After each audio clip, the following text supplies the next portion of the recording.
noite, família! Vamos começar mais um episódio. Se você caiu aqui de paraquedas, pelo amor de Deus, vamos se inscrever aqui no canal, pô. E vamos dar aquele joinha e vamos compartilhar o vídeo. Porque hoje eu tenho uma dupla aqui, ó, sinistra. Eduardo e Mariana. Aí, Cleclito, é contigo, bebê. Em 3, 2...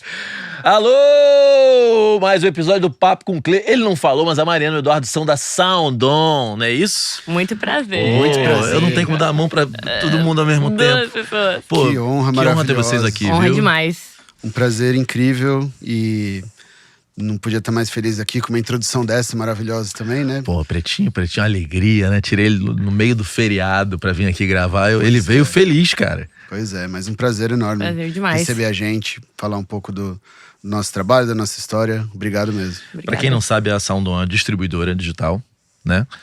Antes da gente começar, amigo, fala um pouco sobre o que é a Sound On pra quem chegou aqui agora no meio de paraquedas e não sabe nada disso. Perfeito. A Sound On é uma distribuidora que vende e leva as músicas para todas as lojas do mercado. A gente pertence ao grupo da ByteDance, que é o mesmo do TikTok.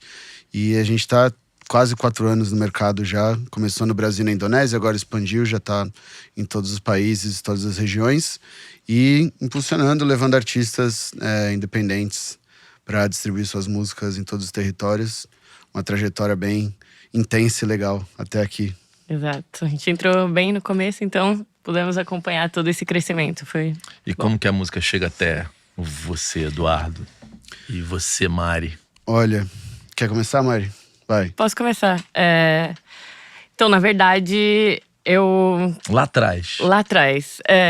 Eu cresci na família com os meus avós, né? Então morei com eles por muito tempo. E meu avô tinha uma mania que quando eu era mais nova eu achava super irritante, de todo domingo ouvir música clássica muito alto. Então ele ouvia um jazz absurdamente alto, 8 horas da manhã, de domingo.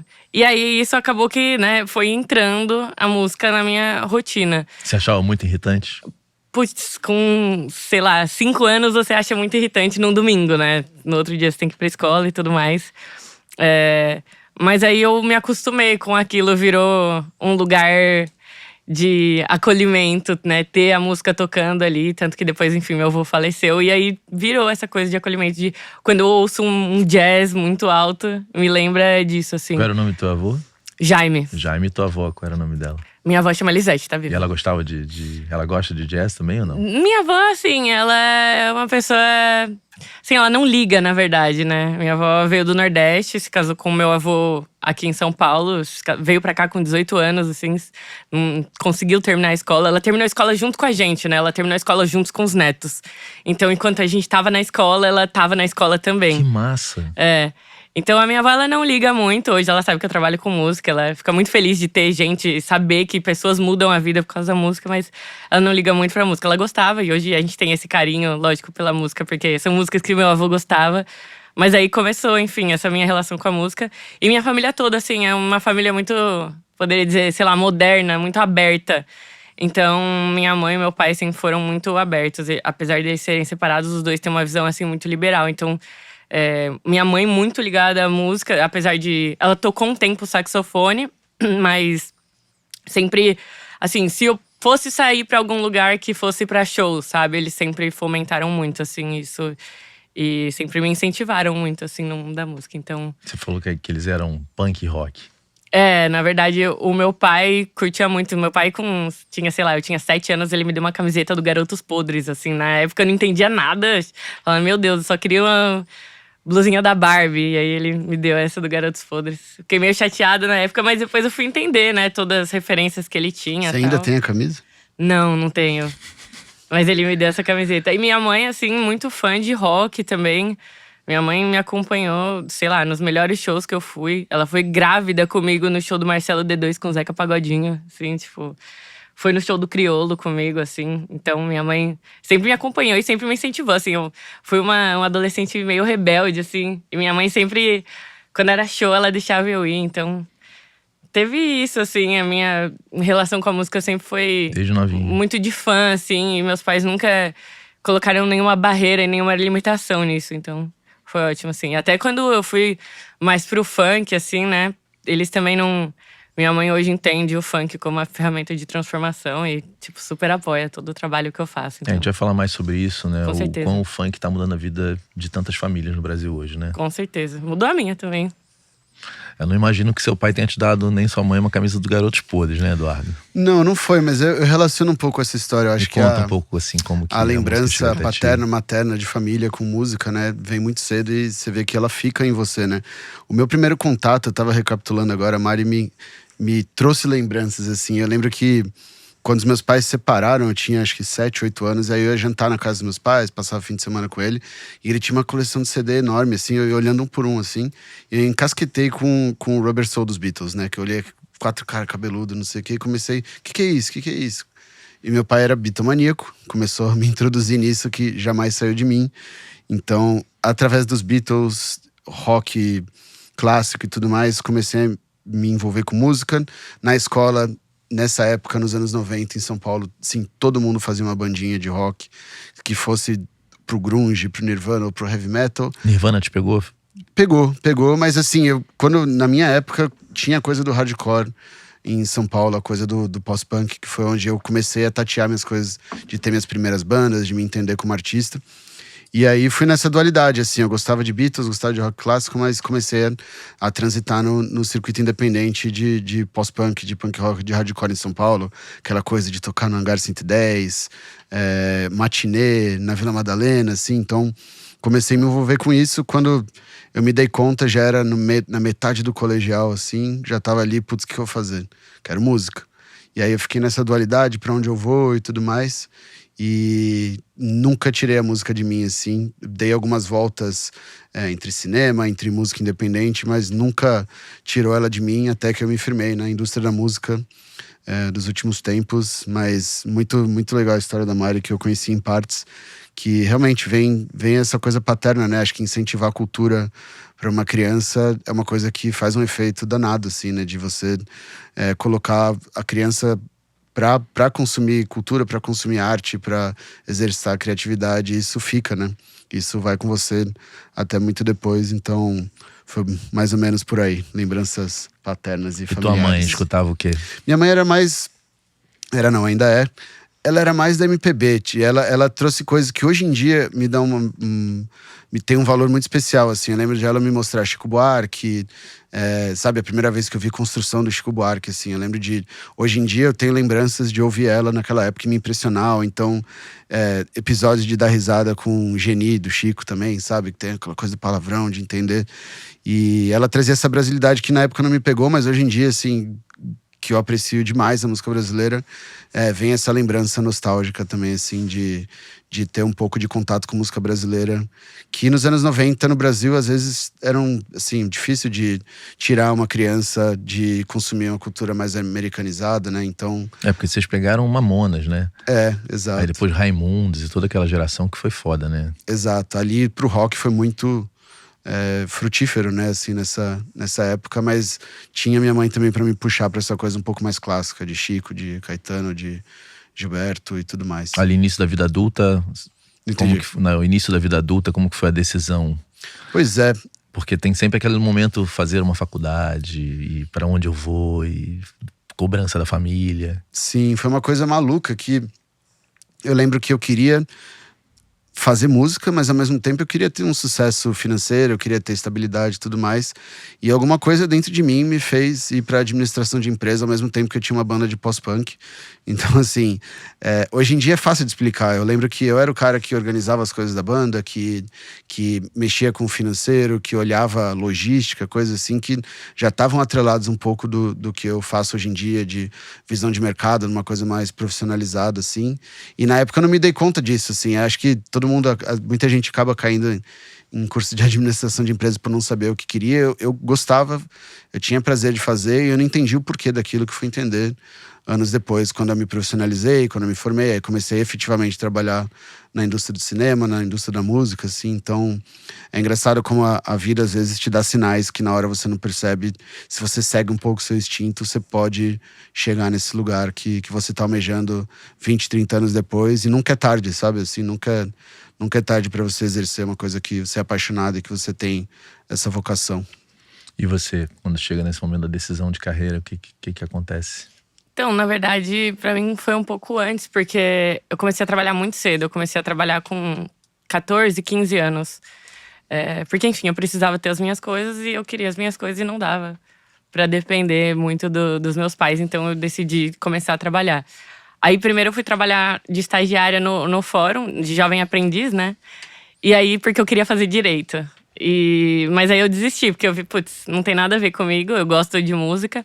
E aí, nesse meio tempo, foi a época que eu comecei a sair, com 14, 15 anos, porque tinha o meu dinheiro, então eu já podia sair nos lugares. E aí eu me aproximei, enfim, de muitos artistas, enfim, que eram amigos e viraram artistas. E aí, enfim, comecei a conviver com eles. E aí precisava distribuir as músicas, ninguém sabia fazer. E eu falava um pouco de inglês, eu entendia um pouco de inglês. E aí, basicamente, eu virei a pessoa que sabia subir música. E aí eu comecei a ajudar esses meus amigos. E aí comecei a ir nos shows também. Tinha um grupo de amigos meus que cantava rap. E aí eu sempre tentava fingir que eu tava sendo útil ali pra alguma coisa. Então eu pegava uma água, ficava fazendo alguma coisa. E ficava acompanhando que o manager deles, que inclusive é o Gilberto Ganjaboa, que hoje é um dos managers do Amata, né? Ele cuida da curadoria do Amata. E eu ficava observando tudo que ele fazia, achava muito legal, muito incrível. Ele geria tudo ali do grupo dos meninos. E eu tentava ser útil, tentava ver. E aí eu tentei acompanhar, tentava entender o que ele fazia. Ao mesmo tempo eu trabalhava, depois eu fui trabalhar no shopping. Então, vendedora, e eu tava na escola. Eu saía da escola, ia pro shopping. E depois eu ainda ia nos shows, que eu gostava de acompanhar, gostava de entender. Amava música e amava ver todo como aquele ecossistema funcionava. E aí, quando eu terminei a escola, eu queria entender como que eu poderia fazer parte disso. E eu nunca gostei de ser artista, eu nunca gostei de estar, assim… Pra mim, estar falando aqui hoje, assim, é totalmente furar minha bolha. Porque eu não sou a pessoa que gosta de aparecer. Então, como eu poderia trabalhar com música, fazendo qualquer outra coisa que fosse no backstage.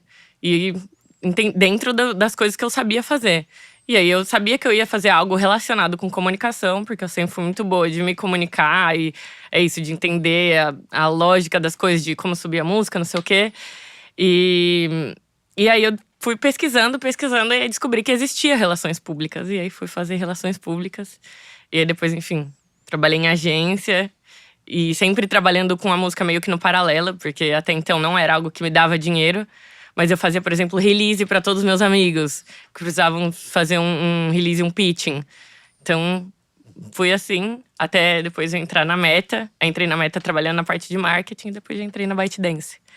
Você entra na Meta, depois você vai pra ByteDance. Isso, trabalhei na Meta ainda. E você vai pra cinema primeiro, né? Então, na faculdade, eu tava lá e fui trabalhar no financeiro da IBM. Esse é o mais disruptivo de tudo, Caralho. em paralelo com a minha banda pós-punk. E aí fiquei um tempo nesse estágio, gostei bastante, assim. Você tinha quase dupla personalidade, né?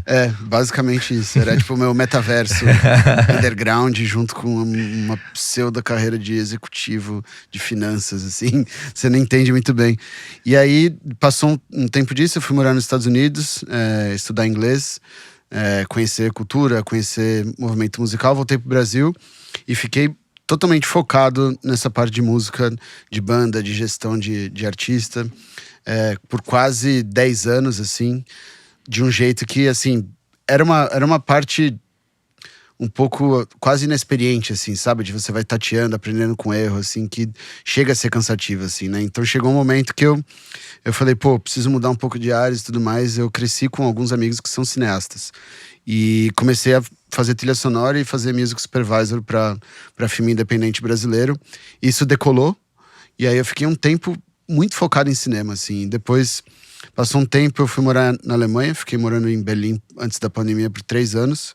Trabalhando com cinema, com música experimental, com teatro. Coisas assim que abriram muito meu leque de referência, de gênero musical. De abrir a cabeça pra movimentos diferentes do que eu tava acostumado. Chegou a pandemia, voltei pro Brasil, aí tava pensando como me realocar. Você passou a pandemia em Berlim? Não, eu voltei no último voo que podia. Infelizmente, aí voltei pro Brasil. Toda aquela vida que eu tinha em Berlim acabou ficando um pouco de lado. Comecei a ver como me recolocar no mercado, até que foi exatamente o timing que a ByteDance começou a operar no Brasil, que estava surgindo a Sondom. E acabei passando e, putz, foi muito legal, porque, mais uma vez, eu fiquei impressionado como a vida, às vezes, ela te dá sinais de que as coisas vão dar tudo certo, que você vai chegar no momento certo, na hora certa, assim. Talvez eu não tivesse pronto para trabalhar na indústria da música quando eu tinha 20, 22 anos, que eu tava na faculdade, que eu tinha minha banda e tudo mais, mas eu me senti muito mais pronto ali, depois de ter vivido tudo isso, de ter vivido uma vida sofrida no underground, de ter conhecido como é o cinema, a indústria de sincronização, curadoria, essas coisas todas. O momento que a ByteDance me ofereceu a oportunidade foi exatamente o momento que eu me senti pronto para dar esse passo de indústria musical mais focado, e isso agora vão fazer já quase 3 anos que eu tô lá. Então, eu me sinto muito grato que a vida conseguiu me colocar nesse lugar na hora certa, que eu tava preparado e que eu pudesse fazer aquilo com paixão, com conhecimento de rua, de mercado, de bandas, de perrengue, de show, de viagem, essas coisas todas. Hoje em dia eu vejo, quando você vai falar com um artista, me trazer essas lembranças que eu tenho de coisas que eu passei ajudam muito, assim, no tato, assim, pra você não ser só um cara de camisa preta que vai lá no show tentando assinar alguém e tudo mais. Entender um pouco do mundo, do processo criativo do artista, de saber... Você conhece as dores, né? Exato. E você sabe como respeitar a carreira, como não entrar num lugar que possa ser invasivo com o artista. Então, te dá muito tato isso. Então, eu fico muito feliz com essa trajetória de ter conseguido isso no momento certo. Você sai da Meta para uma empresa de tecnologia na música, né? Qual foi a diferença que você sentiu? Cara, na Meta eu trabalhava mais com a parte de marketing, né? Então eu tinha toda essa experiência de marketing e tinha a música que eu sempre levei comigo no paralelo, assim. Então eu nunca deixei de acompanhar a música e nunca deixei de trabalhar com música, enfiar música em tudo que eu podia. Quando eu trabalhava em agência, qualquer ação que a gente fosse fazer que tinha a possibilidade de colocar um artista, eu colocava. Então eu sempre trabalhei muito com isso no paralelo, assim. E na Meta era isso, era muito mais focado em marketing quando eu trabalhava lá. Trabalhava na área de parcerias, marketing para parcerias. E enfim, trabalhei com times de futebol, trabalhei com a parte de veículos de notícia também. E aí depois finalmente, quando eu fui pra ByteDance, eu pude trabalhar música. Com música de uma forma assim, CLT, né? Tipo, oficialmente estou trabalhando com música. Não era só o meu como eu posso dizer assim, o meu hobby paralelo, onde eu não ganho nada, onde eu literalmente só faço por amor. Não, agora eu posso sobreviver de música oficialmente, né? E aí, enfim, pra mim foi essa mudança de áreas, assim. E aí já trouxe a experiência do marketing, que foi riquíssima na Meta, né? O marketing da Meta foi uma escola pra mim, assim como a agência foi também. E aí, enfim, pude trazer tudo isso pra ByteDance com a experiência da rua que eu já tinha, que era do funk, do rap, que eu trouxe de quando eu já trabalhava com isso, assim, meio que no paralelo, vivendo essa vida dupla também. É muito bacana ver a indústria como é hoje, com tantas ferramentas e tantos players, né? E tantas possibilidades, inclusive pro artista, dele escolher aonde ele quer estar, com que contrato ele quer, né? Que tipo de contrato ele quer assinar, com quem ele quer lidar no dia a dia. E o Vini, né, poeta, falou muito bem de vocês, assim, falou que a relação é muito próxima, muito de parceria. Como que foi entrar na Sondom? Como que foi tirar isso do zero? Porque, na verdade, vocês estão no time, quando a gente olhar pra trás, vocês vão ter sido as pessoas que realmente tiraram a história do zero aqui no Brasil, né? Sim, não só no Brasil, como no mundo, porque a Sondom, ela começou no Brasil e na Indonésia, como distribuidora, assim, de uma forma muito lenta, entendendo o mercado, vendo como a gente poderia operar. E realmente, a gente entrou logo no comecinho, quando era tudo mato, assim, então... os primeiros contatos, eu particularmente, eu não tinha um network ou uma rede de contatos muito grande na música popular brasileira. E eu digo popular brasileira de povo mesmo, assim, sabe? De funk, de gêneros urbanos, de sertanejo. E fui desbravando tudo isso. a primeira coisa que… O primeiro gênero que abraçou a gente foi a cena urbana mais específica do funk, assim, que em São Paulo é muito rica, tem milhares de parceiros de muita qualidade e tudo mais. E aí a Mari, a gente saiu, eu com a minha vontade e a Mari com o conhecimento todo do gênero. E assim, a gente saiu, foi um gênero que recebeu a gente de portas abertas, que trouxe nossos primeiros cases, que apresentou os resultados que a Sondom precisava para se provar um produto bom para a empresa, assim. Então foi bem legal, muito aprendizado. A gente costuma falar que os anos em ByteDance é quase igual de cachorro, sabe? Que você faz um ano equivale 7, porque é muito intenso, é muito rápido e você acaba chegando nos contatos, nas cenas de música de um jeito muito rápido que me alegra muito, me trouxe muito conhecimento. Conheci pessoas maravilhosas, como você citou, o Vinícius Poeta, e entre outros muitos parceiros que hoje em dia já são até… bicho voando aí, ó. Você viu? É o poeta. O poeta aqui. Tá espiando. Caramba. E, enfim, e aí a gente entrou com tudo nessa cena do funk, né? A Mari pode até falar de vários cases. Um deles que a gente teve que foi Evoque Prata, né? Que foi a primeira canção que a gente teve que chegou no número 1 dos charts. E isso abriu muitas portas, assim, e a gente começou a expandir nessa cena de funk em São Paulo, BH, Rio de Janeiro, assim, Sim. né? Hoje em dia a gente tem muitos parceiros desse gênero, que foi o nosso primeiro, que foi o que abriu as portas pra gente. E deve ser uma cultura de empresa diferente. Eu fui ter uma reunião lá, eu fiquei muito impressionado com a organização, as salas, o tempo, tudo funciona muito… Eu não sei se eu saberia viver numa cultura de empresa tão disciplinada, né? Porque o brasileiro é diferente. Você chega numa empresa brasileira, é totalmente diferente de uma empresa americana, que é diferente de uma empresa chinesa, que é diferente de uma empresa japonesa, né? Sim. Como que foi a cultura de trabalhar num grupo que funciona tão organizadamente, assim? Olha, é muito enriquecedor no sentido de que eles respeitam muito o nosso espaço de você ter uma visão no nosso caso, de IR ou de desenvolvedor de negócio, que você contempla e você se apega a dados, se apega a tudo que pode, de métricas e coisas, mas também dá uma visão humanizada. Por exemplo, o que eu venho falando da Mari trazer esse conhecimento de cena que ela tinha. Exato. Que você pode unir os dois para fazer. Acho que existe muita pegadinha na indústria da música hoje em dia de pessoas que falam, pô, isso aqui agora é só dados, agora é só engajamento, essas coisas todas, e às vezes esquecem de que você pode ir num show e você pode ver um artista incrível. Então, a ByteDance e a Sondom sempre dão uma liberdade muito grande pra gente unir esses dois e poder ter, claro, acho importantíssimo no mundo de hoje a gente ter esse suporte de dados, mas também ter uma visão humanizada dos artistas, de ir a festivais, de viajar ao Brasil. Eu pude viajar ao Brasil praticamente inteiro, conhecendo artistas novos, conhecendo cenas e junto com essa parte mais metrificada, né, de uma empresa chinesa de tecnologia, isso agrega muito. A gente às vezes tem a oportunidade de descobrir um artista antes que a gente pode identificar alguma coisa ali, ir num show, fazer tudo isso. Eles dão muita liberdade pra gente trazer essa visão também, né? Essa coisa do artístico com BI, né, é muito importante, né? Acho que esse é o equilíbrio, concorda? Não, com Exato. certeza. E assim, eu sou muito grata à ByteDance, porque querendo ou não, foi o local onde eu consegui transformar o que antes era tratado como hobby, como algo palpável, que eu pudesse viver daquilo mesmo. Porque quando eu entrei na ByteDance, acho que foi 2021, se não me engano, 2022. Assim, quantas empresas abririam a porta para uma menina que, assim, não tinha uma experiência registrada e só tinha experiência em gêneros urbanos? Então, pra mim, foi muito enriquecedor eles entenderem o quanto eu conheci e valorizar isso. Então, sou muito grata a isso, por eles conseguirem valorizar. E é isso que o Edu falou.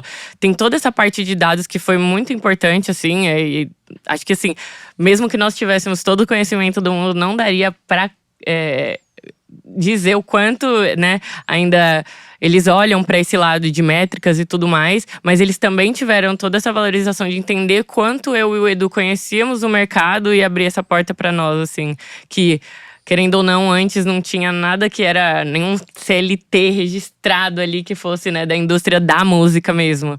Então foi uma porta aberta, assim, pra gente, que pra mim foi, assim, uma virada de chave na minha vida mesmo. E até nesses anos, assim, a gente vê a mudança que teve no funk. E aí, agora, as pessoas olhando o funk como modelo de negócio, eu, pelo menos, tinha essa visão, né, que quando eu entrei na ByteDance ainda não, o mercado ainda estava se adaptando ao funk, entendendo que era algo que realmente dava dinheiro, entendendo que era algo que, sim, tem profissionais trabalhando ali, não é só uma brincadeira, não é só uma música vulgar, não. Tem muitas pessoas trabalhando, tem vidas sendo mudadas, tem todo um contexto por trás do funk, né? Vocês entram no urbano num primeiro momento. Qual é o primeiro case, assim, que vocês se orgulham de ter feito junto com a gente começou do... com essa cena de funk de São Paulo e de BH. Primeiro de tudo, foram dois. Nessa época, em 2021, 2022, o funk BH tava muito forte. Uhum. E a gente teve esse case com uma gravadora chamada Ghetto Records de Belo Horizonte, que foi a Evoque Prata, que foi uma música que a gente não esperava, assim. A gente tinha um primeiro contato com eles um pouco mais comedido, assim, de entender como seria a parceria, quase um namoro ali.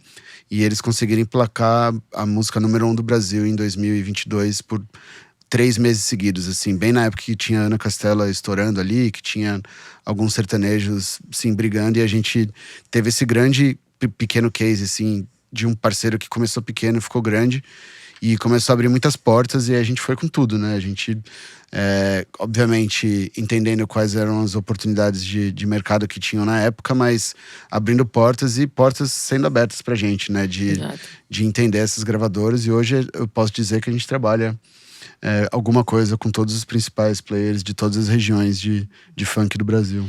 Desse primeiro case, o que você acha que foi feito fora a canção ter força? Porque a canção, ela é por si só, eu acho que o grande impulsionador para ela se estourar, né, no fim das contas. Mas tem algo que foi feito no entorno desse lançamento que você acha que possa ter mudado a trajetória da música?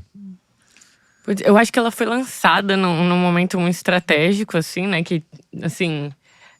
e tinha a colaboração dos artistas, que eu acho muito importante também, que hoje a gente fala que um artista ele não pode ser só o artista que grava a música e já era. Então teve toda uma atividade dos artistas nas redes sociais. O que eles fizeram? Você consegue... E, enfim, gerou uma dança. Eu não lembro como que foi exatamente, mas foi uma dança que eu acho que tinha a dança da música e aí. E eles não eram famosos. Explodiu. Não, era absolutamente. Por isso que eu tô perguntando, porque quando é do zero é mais Sim, interessante da gente falar, né?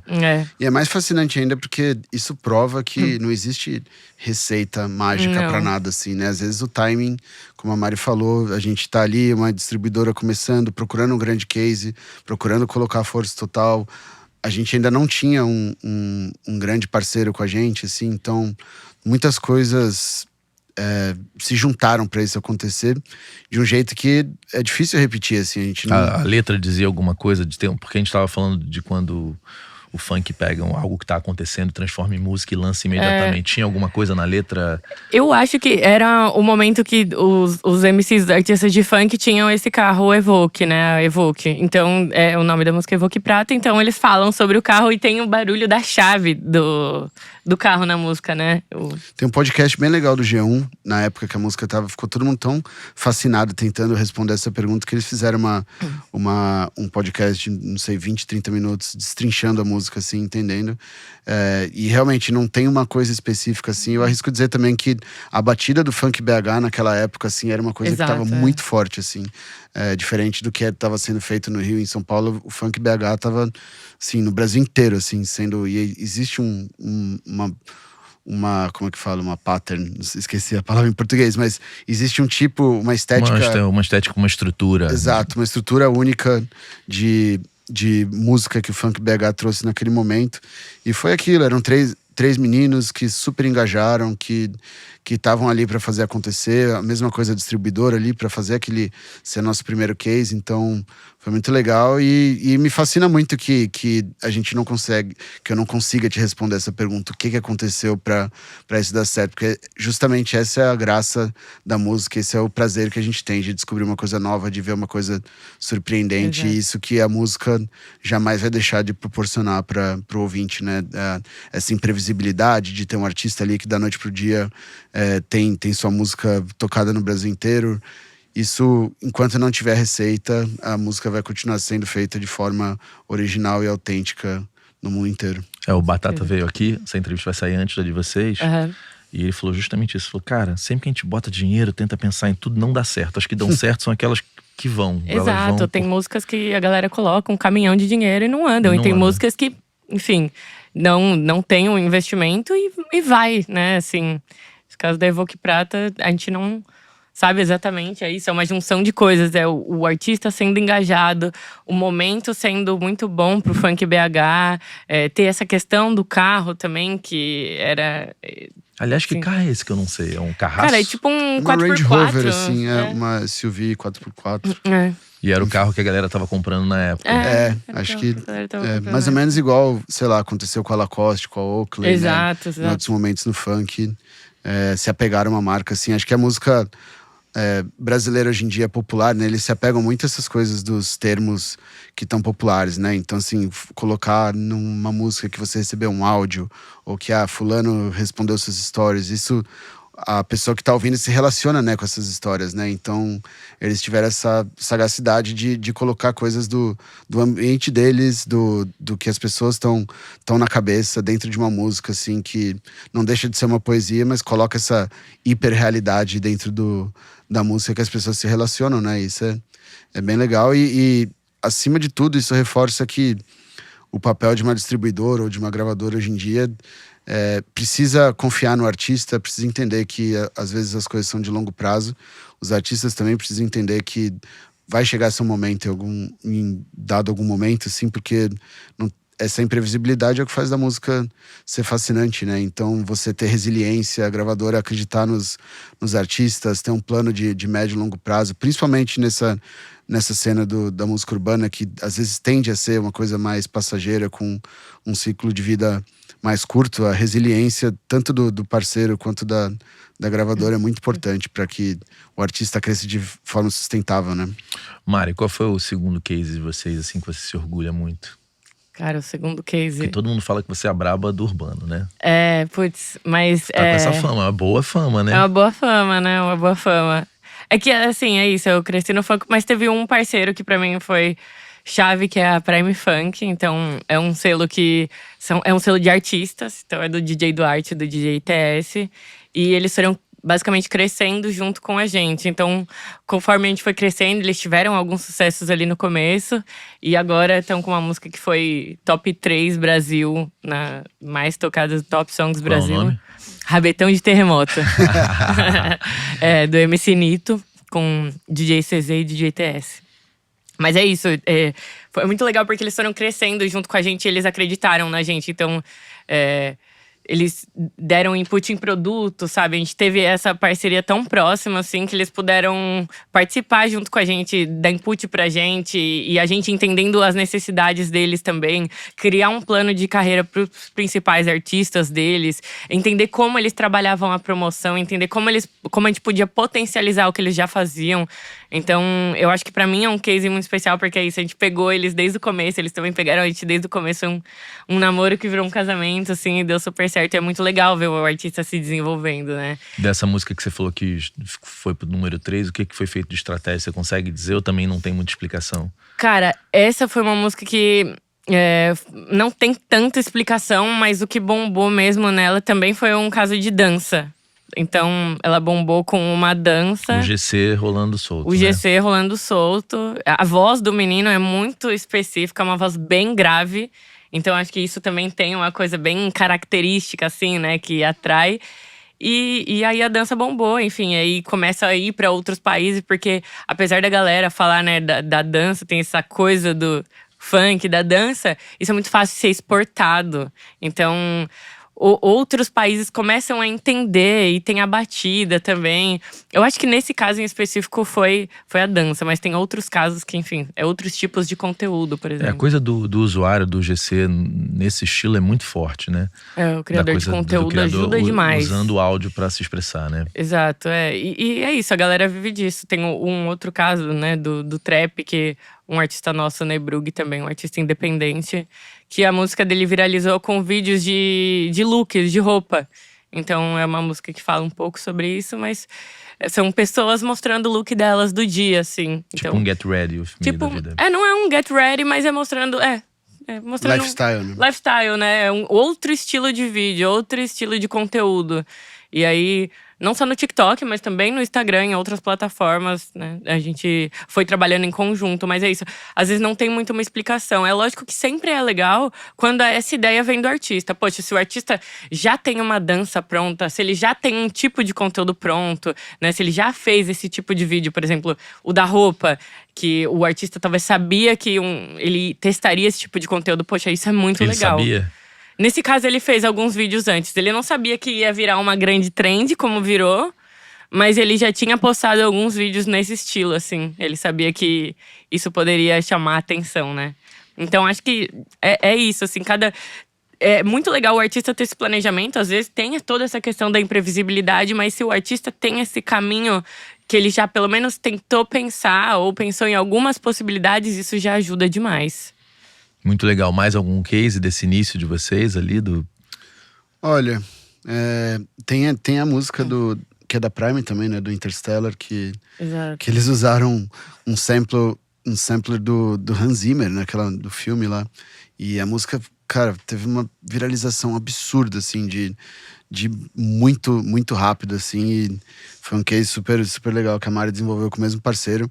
E esse parceiro é muito interessante. Eu acompanhando mais um pouco de fora a Mari com eles, assim. Eles têm uma genuinidade, assim, né? De fazer as coisas de forma espontânea que tem funcionado, assim. Um pouco daquilo que você falou, que o Batata te falou, né? Vamos investir todo o dinheiro do mundo, essa é a melhor ideia. Às vezes você levar as coisas com essa autenticidade, assim, te gera mais frutos do que planejar muito, assim. Obviamente, você tem que ter uma estrutura, uma coisa bem pensada, mas às vezes a espontaneidade na música é o que te leva para algum lugar, né? A autenticidade, tudo que é fascinante na música. Eu acho incrível essa coisa do ecossistema do funk, né? Porque Sim. você tem essas gravadoras que você pensar… Tem, sei lá, reggae, rock, MPB e tantas outras que não tem ecossistema nenhum, né? Exato. Então hoje você é um artista de rock que não tem ecossistema. Que canal você pode ir que vai te ganhar atração? Não tem. Qual é a playlist grande nas lojas que tem? Não tem. Qual é o lugar que toca rock? Tem gente pra caramba toda sexta, sábado e domingo dançando? Não tem. E hoje, qual é o grande label que pode explodir um artista de MPB? Também não tem. Né? Não tem nada, a gente não tem ecossistemas. E o funk tem, porque tem o baile, você tem essas grandes empresas. Pra quem não conhece o funk, explica um pouco, porque a gente tem grandes empresas no funk hoje, né? E vocês são parceiros de algumas, né? Como que funciona a engenharia dessa história? Desse ecossistema da parte fonográfica? Eu vou fazer um gancho pequeno, assim. A Mari tem esse background de conhecer. Eu não conhecia. E quando eu entrei um pouquinho antes dela… Te impressionou? Eu fui na minha primeira reunião na Love Funk, em São Paulo, né? Pra conhecer. E eu entrei lá, era simplesmente um prédio, talvez do tamanho desse que a gente tá aqui agora, que cada sala tinha um artista gravando música, produzindo um sistema de quase como uma fábrica, assim, de fonograma. E eu lembro de ficar muito impressionado, assim. Eu falei, cara, eu tô acostumado com a minha rotina de gravação de disco que dura talvez um ano, sabe? Esses caras fazem 20, 30 fonogramas em uma noite. E foi um choque, assim, enorme. Eu consegui ver a paixão que eles tinham por isso, a forma de fazer, igual você falou, o ecossistema girar, assim. E foi muito impressionante, assim. Aí hoje em dia eu me acostumei um pouco mais, a gente vai em todos, você vê isso daí, você entende já que é o ecossistema deles sem muita surpresa, mas assim, vira e mexe eu converso com amigos de outros gêneros e falo assim, cara, vocês estão demorando 6 meses pra gravar um disco, assim, esse pessoal, eles conseguem fazer um negócio de uma outra forma, assim, e ao mesmo tempo se comunicar, igual você falou que outros gêneros perderam um pouco de se comunicar com os grandes públicos, né? Então… é muito maluco isso, eu fiquei… De primeira, eu fiquei tonto olhando Você assim. já conhecia esse ecossistema faz tempo. Eu já conhecia, eu tô acostumada. E às vezes é até mais fácil falar quando você é uma pessoa de fora, porque você tem uma visão do ecossistema como um todo, né? Como você falou dessa dinâmica de como acontece. Pra mim, essa é a dinâmica normal. Então, assim, eu não sei nem explicar muito bem, mas assim… tem os artistas, tem as gravadoras. Hoje… os artistas estão se tornando empresários também, então é muito comum você ver um vídeo estourar na internet e aí de repente aquele menino do vídeo na internet, que de repente era um meme, já virou artista de um outro artista. Então já tá hoje é essa dinâmica que tá rolando, assim, né? E é isso, é muito rápido, né? O funk é muito rápido e a descoberta de artistas também é muito rápida. Então, normalmente hoje, né? É por vídeos na internet. Então alguém posta, alguém já vai atrás. E aí, de repente, o menino que ainda tava gravando ali no meio da rua, ele já tá num estúdio absurdo, que às vezes tem até um Dolby Atmos ali, e tá gravando uma música com os maiores produtores do Brasil. É super rápido o funk. E assim, é essa dinâmica. E aí depende, tipo, a Love Funk tem um sistema, a GR6 tem outro, enfim, as gravadoras, a Doug Hits tem outro. A Doug também é um caso bem legal de se falar, que é uma produtora de funk de BH. E também a gente tem feito um trabalho bem legal com eles. O Doug tem acreditado no meu trabalho, assim, desde o começo. E a gente tem trabalhado juntos, assim, pra lançar artistas. A gente tá trabalhando com o Arizinho agora, que é um fenômeno deles lá do funk BH. Agora ele tá se aventurando em outros gêneros, pisadinha. Mas enfim, essa é a dinâmica do funk, né? Isso é muito rápido. Pra mim é a dinâmica normal. Às vezes, tendo o olhar de fora, é mais fácil organizar as coisas na cabeça, assim. Pra mim é o dia a dia comum, assim. E também tem a barreira de entrada também, pela produção ser mais sagaz e mais barata. Se erra gastando menos, né? Porque é o que você falou. Quando Sim. você erra Exato. com um disco que você gastou 300 mil reais, porra, o risco é altíssimo. Agora, gastando menos, você consegue testar mais também, concorda? Sim, com certeza. Eu acho que eles desvendaram um jeito de usar a tecnologia a favor deles, assim, né? De saber que, às vezes, um menino pode fazer uma música no celular que pode ser um hit global. E isso não tem problema nenhum, sabe? Eu acho que a música tem espaço para todo tipo de gênero, todo tipo de engenharia sonora. Assim, claro, existem diversas ramificações e jeitos, mas assim, eles podem fazer música no celular, no iPad, igual a gente viu milhões de vezes, e colocarem hits globais. De forma que ele não perde nada para alguém que gravou num estúdio de $1 milhão, assim, né? E não necessariamente um é certo, outro é errado, ou um é bom, outro é ruim, mas eles tiveram essa sagacidade de usar a tecnologia a favor e isso só ajudou eles, assim. Então, é muito, muito interessante e importante, assim, né? A gente vê a tecnologia sendo a base dos grandes movimentos culturais e artísticos desde o princípio, igual a gente tava falando ali no corredor, né, dos Beatles, sei lá, eles tinham um 4-track para gravar e depois virou 16 canais. E aí, por causa disso, eles conseguiram, sei lá, fazer o Sgt. Pepper's, ou, sei lá, quando a música clássica passou pro rádio pela primeira vez e expandiu isso, assim. Esses movimentos, hoje em dia, a gente olha para trás em retrospecto, você vê que a tecnologia sempre jogou a favor da arte, assim. Eu não acho que vai ser diferente daqui para frente agora. E o último adendo do pessoal do funk, que tem dois parceiros nossos, que é a Ritmo dos Fluxos, agora Fluxos, e o Baile do 17, que eles têm os próprios festivais também. Então eles têm o que eles chamam de Fluxos, né? Me corrija se eu estiver errado, Mário. Fluxos, sim. E são bailes enormes que acontecem em São Paulo, assim, de milhares de pessoas. E eles testam as músicas ali já, assim, sabe? Então, eles têm essa sagacidade de pegar e testar, como se fosse o que o pessoal faz com prévias no TikTok. Ou na internet, eles fazem com a vida real, com o público ali, com os bailes, e já testam isso, já tem essa sensação, esse retorno do público, o que eles devem apostar ou não, e isso é muito legal também. Porque se a gente for parar pra pensar em segmentos que ocuparam o top dos charts de outras épocas, que não era necessariamente no digital, ninguém se preocupou em criar esses circuitos, né? A gente pensa, Raimundos teve o auge, ele não criou o circuito Raimundos de show pra você ver isso acontecendo. E, pô, se esses ecossistemas existissem até hoje, a gente não teria, por exemplo, o rock indo embora, praticamente desaparecido do mainstream, né? E aí você vê o sertanejo, talvez o funk tenha aprendido com o sertanejo, né? Porque essa coisa de criar o ecossistema, de um empresariar o outro, de fazerem coisas juntos, de se fomentarem, mesmo sendo concorrentes, se olharem como parceiros, né? A gente não viu isso em outros segmentos, e a gente começou a ver isso, teve no axé, tem o sertanejo. Eu acho que o funk tá usando isso também muito bem, e o trap também, né? Então isso pra mim é quando você olha e fala, cara, é muito foda você saber que se eu tiver um artista de funk, tem um ecossistema. Sim. Né? Se é um artista de reggae, não tem ecossistema. Qualquer outro, eu acho que a gente tá falando de um negócio que é revolucionário, cara. E é uma galera que sai da periferia e tá criando negócios milionários, né? Com certeza. E a cara do brasileiro também, né? De conseguir improvisar na diversidade, né? Exato. Porque GR6 são empresas gigantescas, né, cara? Pra quem não conhece, fala um pouco dessas grandes empresas. São empresas gigantes, né, cara?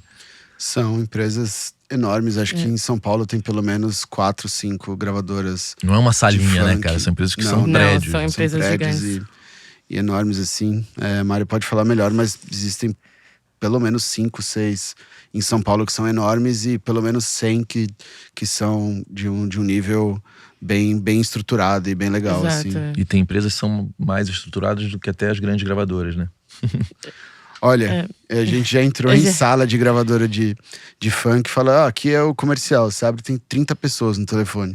Essa aqui é o pessoal que cadastra esse CRC, você abre, tem mais 30 pessoas, assim. É um negócio maluco, maluco. impressionante. É maluco, impressionante. é uma estrutura absurda, assim. E pra mim é maravilhoso ver o quanto essas produtoras têm se preocupado em se profissionalizar, assim. Isso, pra mim, é o mais maravilhoso. E os artistas cada vez também mais querendo saber.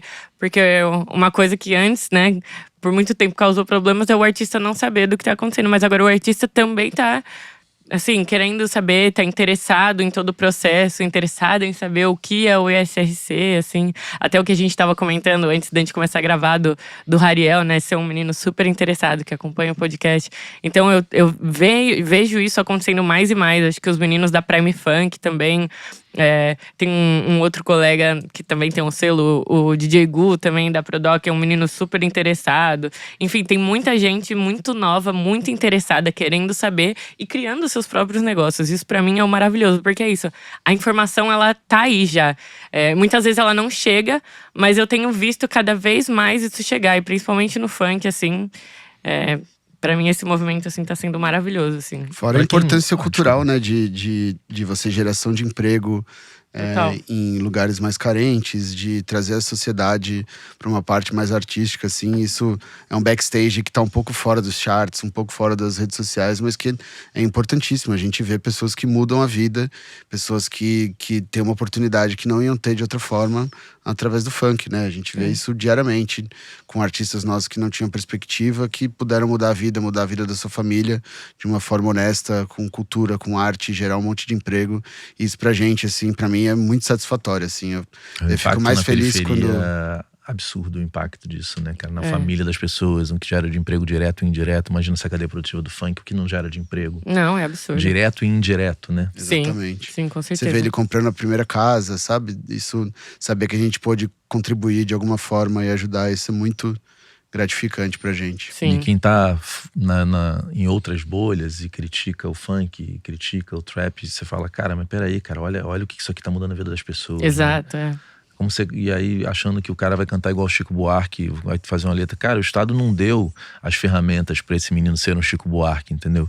Então ele vai ser o que ele pode ser com as ferramentas que ele teve, né? Com um olhar do que ele enxerga. Porque como que o cara vai criar uma música igual a Ivana Mesquita fez na Blitz? Arpoador. Não, eles não estão ali. É outra realidade. Eu acho lindo que essas pessoas estão tendo voz.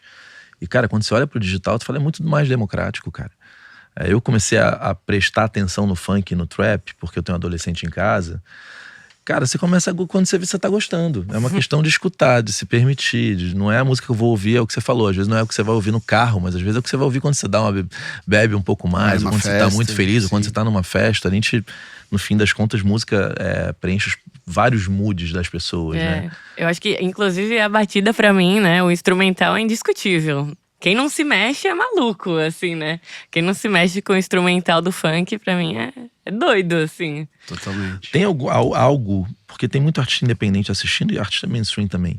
Tem algo em termos de lançamento que você tem sentido que tem feito a diferença? Algum tipo de processo? Porque vocês trabalham numa empresa que deve ter muitos processos, então acho que vocês devem trazer isso muito para os artistas, né? Falou, processos são importantes, né? Em qualquer construção, em qualquer lançamento. O que você acha que hoje está funcionando no funk, por exemplo? Cara, no funk, assim como todos os outros gêneros, a constância e o volume, com certeza, é muito importante. Mas ter esse planejamento e saber que, assim, por mais que tenha bastante volume, você ter um mínimo planejamento do que você quer pra você, da onde você quer chegar, dos feats que você quer fazer, né? Com quem você quer colaborar num futuro curto prazo, médio prazo, longo prazo. Acho que isso é muito essencial. E ir atrás dessas pessoas, né? Acho que, assim, não tem receita melhor do que a cara de pau na música. De você, sabe, estar nos lugares, falar com as pessoas, assim, pra mim isso… No funk, eu sinto que as portas até que são relativamente abertas, assim, pra você colaborar. Então, por que não você, né, mandar uma mensagem pra aquele artista que talvez não seja tão superstar, mas que você admira e que você gostaria de trabalhar junto, às vezes a porta tá mais aberta do que você pensa que está, né? Às vezes pegar um cara que é um artista que é 30% maior que você, 50%. Exato, Porque você não vai conseguir fazer com o Oruan, mas tem alguém bem maior que você que também às vezes quer entrar na tua área, né? Por Exato, exemplo. E agora acho que cada vez mais o Edu pode até comentar um pouquinho mais essa coisa das colaborações que tem acontecido, de Chefin com Luan Pereira, sabe, do funk com o trap, o sertanejo. Então, assim, as portas estão abertas. A galera, não é só porque a galera que tá nos charts tá fazendo isso, que você que tá um pouco mais abaixo não possa fazer também. Você também tá crescendo. Eu acho que esse movimento também tem que acontecer. Também tem que acontecer aqui embaixo.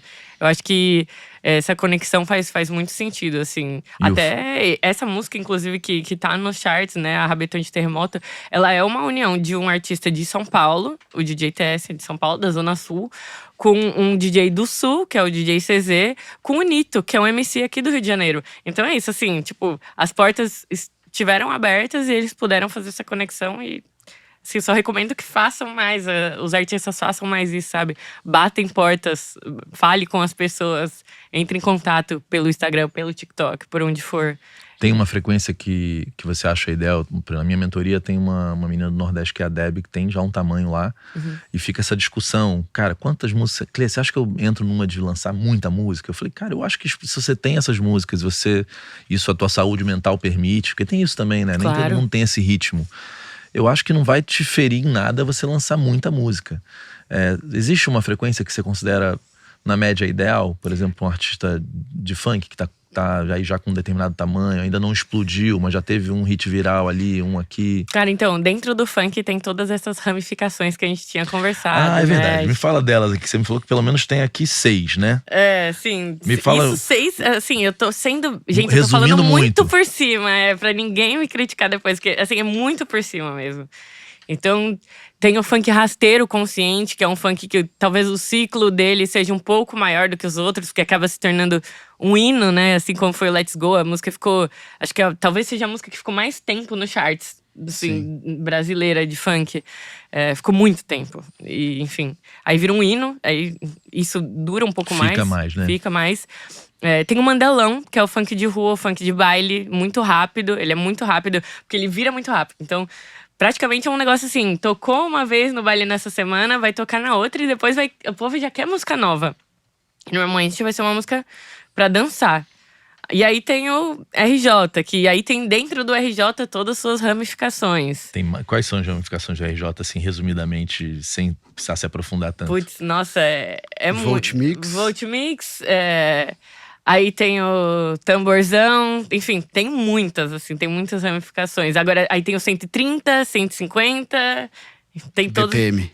Sim. Que são as divisões de BPM. E esses ciclos são mais rápidos ou menos rápidos? Eu acho que no do Rio meio segue um pouco a mesma lógica do Mandelão hoje. Tem seguido a mesma lógica do Mandelão, porque eu sinto que é um pouco mais… aquela coisa de rua. E aí tem uma vertente também dentro do RJ que é uma coisa mais pop, assim, também. Mas acho que a raiz mesmo do RJ de 150 BPM é uma coisa mais Mandelão, assim, bem mais rápido, uma coisa mais rua. Aí tem o funk de BH também, que é muito específico, uma batida muito específica, às vezes um pouco mais letrado, então às vezes né? Tem um pouco mais de melodia, um pouco mais de letra, às vezes é um pouco mais melódico, né? Então fala um pouco mais de amor nas letras, aquela coisa mais mineirinha, né? Um pouco mais romântica. Aí tem o funk, que também é uma grande discussão. Não quero entrar nesse… eu não conhecia. Gente, não quero entrar nesse mérito aqui, porque é uma discussão isso. Mas basicamente… O funk original mesmo, se você for pegar na raiz do negócio, ele é um subgênero do trap que veio de Memphis, então dos Estados Unidos. E é uma música eletrônica, veio do lo-fi, veio do trap. E aí, enfim, começaram a colocar elementos brasileiros na música. E aí existe toda essa discussão, não sei se foi DJs de fora, DJs daqui. Não existe nada comprovando quem começou isso, mas foram se colocando elementos do funk brasileiro. Aí virou o Brazilian Funk, que muitos odeiam, outros amam. Mas uma coisa é fato, também tem feito bastante gente ganhar dinheiro e tá tudo certo. E aí tem o funk pop também, né? O Proibidãozão, ele tá aonde? Tá dentro do Rio, dentro de BH? Mandelão e Rio, eu diria, mais assim. Faltou só o Bruxaria, que eu gosto. Qual é o Bruxaria tá dentro do Mandelão, que é aquele que é bem. Cara, cada um Tipo deles o hardcore do funk, É o assim. hardcore do funk, é a Bruxaria. Ele tá dentro do Mandelão ali. E aí tem gente que também fala que é funk. E aí faz Bruxaria também, mas enfim. E o trap, ele também tem várias subdivisões, assim, hoje ou não? Tem, mas aí é mais pra quem é, tipo, um conhecedor mais assíduo. Hoje, acho que o Mandelão a galera sabe mais, já é uma coisa que tá mais na boca do povo. Agora o trap tem o, sei lá, o New Jersey, tem uma coisa que é mais R&B, tem o drill, tem o UK drill, tem, enfim. Cara, é muito subgênero, É né? muito garagem, Mas esses subgêneros, por exemplo, nas lojas digitais, existe playlists com esses subgêneros ou as Sim, playlists acabam existe. botando tudo no mesmo Existe. balaio? Existe. Mais fora, né? Assim, do funk tem. Sim, do funk tem. Do trap mais fora, assim. Mas do trap eu acho que agora tem a de drill, se não me engano. A de drill eu tenho certeza que tem. Mas, e aí eles colocam lá. E aí tem, enfim, a galera tem a playlist Funk Ostentação, a de BH, eu sei que tem a de BH, enfim, tem. Porque na hora que essas DSPs criam as playlists, criam-se prateleiras, né? Exato, Que é bastante importante, né? E aí dá força pro segmento. Você teve a aventura, vocês meio trabalham juntos, pelo que eu entendi, o tempo inteiro. Sim. Mas aí meio pela vocação de cada um, você acaba trabalhando mais com a turma do Urbano, e você também vai, mas aí você foi pro sertanejo meio começar meio que do zero também, tua relação com aquilo ali, né? Foi totalmente. Chegou no momento que a gente falou, bom, a gente tem essa música urbana sólida aqui, a gente tem funk, várias cenas, vários parceiros, precisamos diversificar o gênero, Edu, vá para rodeios. Foi tipo assim, mais ou menos como começou, e foi de fato um mundo novo pra mim, assim. Eu nunca tinha pisado num show de sertanejo, um show de rodeio, e eu lembro até hoje, assim, por muita sorte do destino, o primeiro cliente, parceiro que eu comecei a falar foi a Agroplay, através do Albertoni, e ele falou, Edu, faz o seguinte, vem pra cá pra Londrina, tem a Expo Londrina, vou te receber, você vai conhecer todo mundo, você vai ver como funciona a magnitude disso. E eu fui, de coração aberto, assim, olhando. Quando eu cheguei lá, eu olhei, assim, um estádio lotado com 40 mil pessoas, que, assim, poderia ser uma noite do Rock in Rio, uma noite do The Town, tranquilamente. E, assim, repleto de gente, de artista. Eles me levaram na Vila dos Artistas, eu olhei assim e falei, mas cadê o monte de AR? Cadê o pessoal das plataformas? Cadê todo mundo? E ele falou, pô, não é muito desbravado pelo pessoal, assim. O pessoal costuma ir para os grandes centros, ou esperar o artista ir para São Paulo, no Villa Country e tudo mais. Eu falei, pô, isso aqui é um lugar maravilhoso para estar. E foi incrível, porque todos me receberam de porta muito aberta, assim. Nesse dia em Londrina, eu lembro que eu olhei assim, ele falou, vem cá, vou te apresentar. Esse aqui é o Marcos Mioto, esse aqui são os Agroboys, esse aqui... Não tinham muitos ARs ali? Não, nesse dia não tinha nenhum. Aí eu voltei pro hotel assim, eu falei, nossa, eu vou ter que ir em todos agora. E aí esse dia eu conheci, assim, parceiros que eu demoraria anos pra conhecer, ou pra, se você ficar em São Paulo ou no Rio mandando e-mail pra esse pessoal e tudo mais, às vezes basta você ir conhecer um pouco, que é o que a Mari fez no Urbano, você ir pros rodeios, você entender o mundo deles, você apreciar os artistas, conhecer eles, que hoje em dia, assim, muitos deles são meus amigos pessoais também, e foi incrível isso. E aí eu passei a frequentar, e sempre que eu podia, a gente teve a sorte de virar parceiro de conteúdo de um projeto que se chama Circuito Sertanejo, que é uma empresa que chama Diverte. Eles têm basicamente os 6 maiores rodeios do país, como se fosse um calendário que vai de abril a novembro. E a gente conseguiu emplacar uma parceria de conteúdo com a Sondom com eles. Então eu fui por um ano inteiro em quase todos os eventos e tive o treinamento de guerra, que é sobreviver 10 dias seguidos em Barretos, com aquele monte de maluco dormindo 7 horas da manhã. Que aquilo é uma pancada, né? É uma pancada, eu brinco. Mas que lá tem os ARs todos, né, ainda, né? Eles vão de sábado. Não é uma crítica, mas assim, eles gostam de ir de sábado. Terça-feira, quando, por exemplo, o ano passado, que o Léo e Rafael, que é um outro artista da Agroplay, foi gravar o DVD, eles gravaram o DVD no camping. Esse dia eu lembro que só tinha eu de distribuidor ou de gravadores, eu não lembro de ver outros assim. Isso não é necessariamente uma crítica, é mais que pra mim funcionou muito, assim. Pra mim foi muito importante ir lá e conhecer o mundo deles, conhecer as famílias. Ir pra rua, né? Ir pra rua e saber respeitar, entrar no gênero, assim, sabe? A gente tem que entender muitas vezes que é o que a Mari construiu tantos anos fazendo isso. Às vezes você precisa ter ter a vontade de ir lá e de olhar, não enxergar o artista só como número, entender a verdade deles, respeitar a verdade deles e trazer isso para um jeito que você pode fazer de forma orgânica e respeitosa com o gênero, assim. E eles me receberam de portas muito abertas, assim, e é uma diversão danada, assim. Você, igual eu falei, 10 dias em Barretos é puxado, mas ao mesmo tempo é muito divertido, você conhece muita gente interessante, e fui me aproximando por causa dessa relação, acabei fazendo muitas amizades, clientes, não só Agroplay, por exemplo, igual eu falei pra você, o Vinícius Poeta, a história que eu conheci ele foi muito legal, porque… Aliás, beijo enorme pra ti, Vinícius. Que cara maneiro, né, bicho? Demais. Fiquei fã dele, que é um cara super bem sucedido, simples, carismático pra caramba, e a maneira como ele vende os produtos dele, por isso que dá pra ver porque que ele vendeu tão bem as músicas dele antes, né? Sim. Porque ele vende muito bem os artistas dele, cara. Sim, e não só isso, assim, a resiliência que ele tem hoje em dia é um case que a gente fala pra qualquer parceiro, assim, sabe? Não existe… muitos parceiros são extremamente ativos, outros um pouco menos, mas o Poeta, ele jamais deixa de mandar uma mensagem, de cobrar, de fornecer informação, de crescer junto com a gente. E eu conheci ele numa expedição sertaneja dessas, assim. Eu fui pra gravação do Agroplay Verão em Angra dos Reis, e eu tava lá sentado num lugar.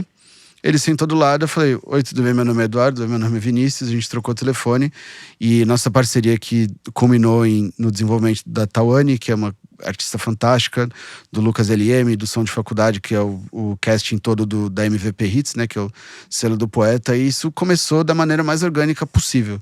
De oi, meu nome é Eduardo, oi, meu nome é Vinícius, num evento de sertanejo que ninguém ia perder tempo pra ir lá, ficar 3, 4 dias com eles, vendo gravação, indo e voltando de DVD e tudo mais.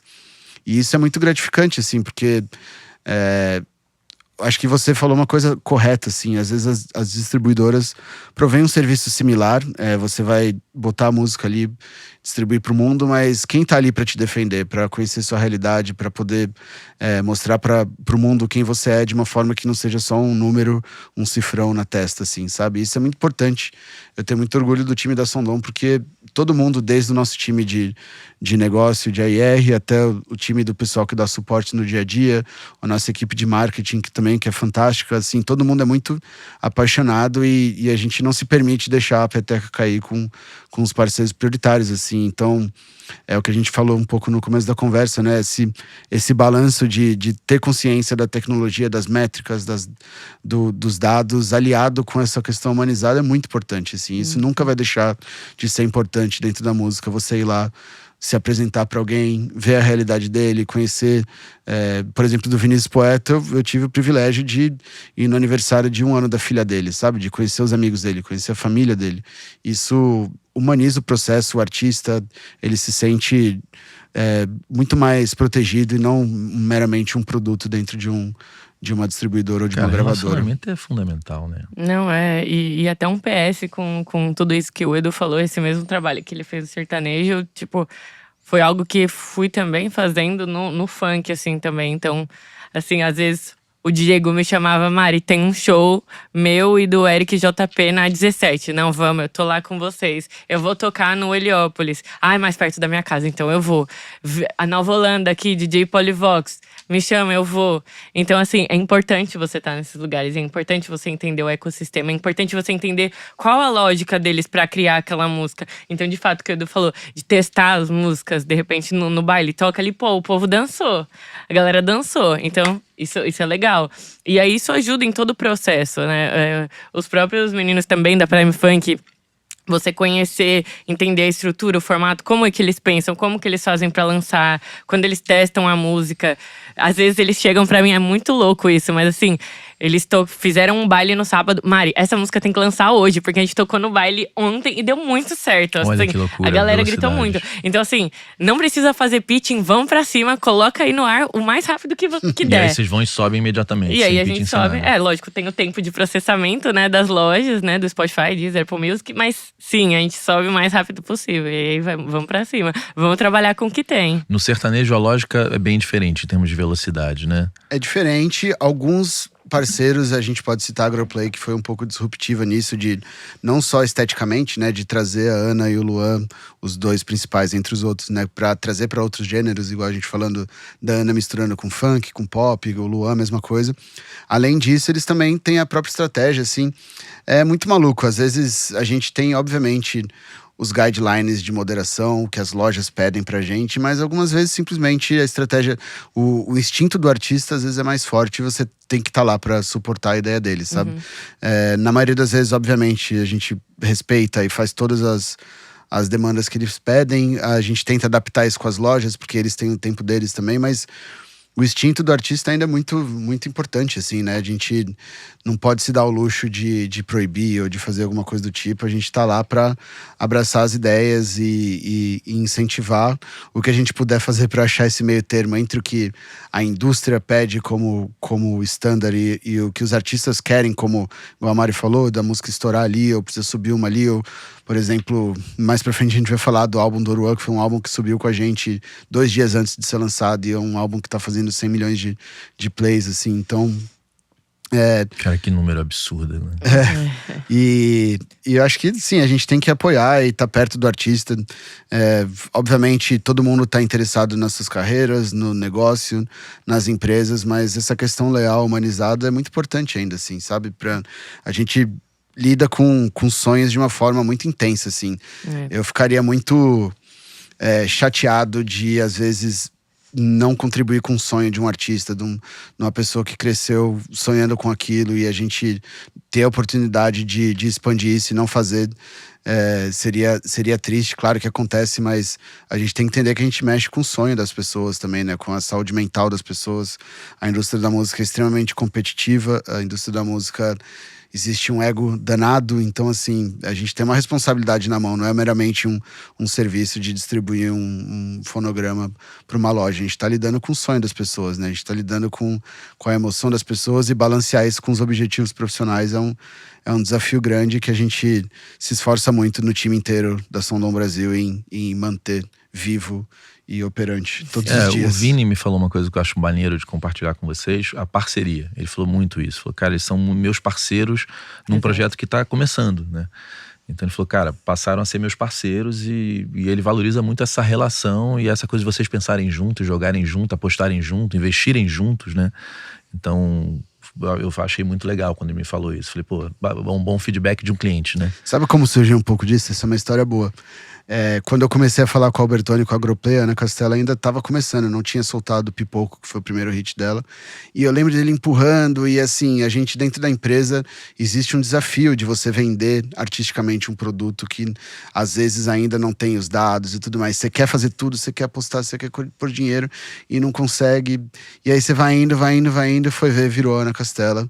E eu falei, a próxima vez que alguém falar isso pra mim, eu vou agarrar com todos os braços possíveis. E essa pessoa foi o Poeta. Eu falei, não vou deixar essa oportunidade passar de novo, assim. Não que eu fui culpado nem nada, assim, mas às vezes você tem ali na sua frente, basta um pouco de compaixão e trabalho duro e como ele falou, parceria. Mas a Ana passou na frente de um monte de gente. Exato, a bola quicou na frente de muita gente e ninguém pegou. Exato, O Wagner veio aqui falar na época da Warner, dele tentar convencer o Sérgio Afonso.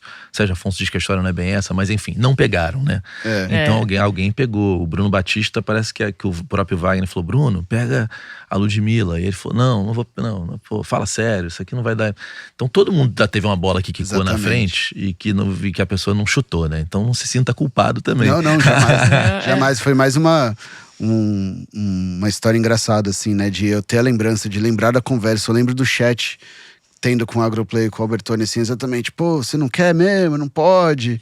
Sabe? Fica na cabeça rondando assim. E às vezes é isso, né? Às vezes basta acreditar uma vez. Claro que é muito complexo, né? A gente tem uma empresa e uma operação gigante por trás, mas basta às vezes você olhar com carinho e acreditar, ter um pouco daquele tino do AIR antigo, né? De, pô, esse parceiro é sério, essa cantora tem talento, vamos pra cima e tentar fazer isso balanceado com os objetivos da empresa, né? E é isso, né? No final das contas, porque a gente tem todo esse... A gente pode ter o melhor tino do mundo, mas a gente tá dentro de uma multinacional também. Então, tem todas essas questões que, querendo ou não, a gente precisa balancear.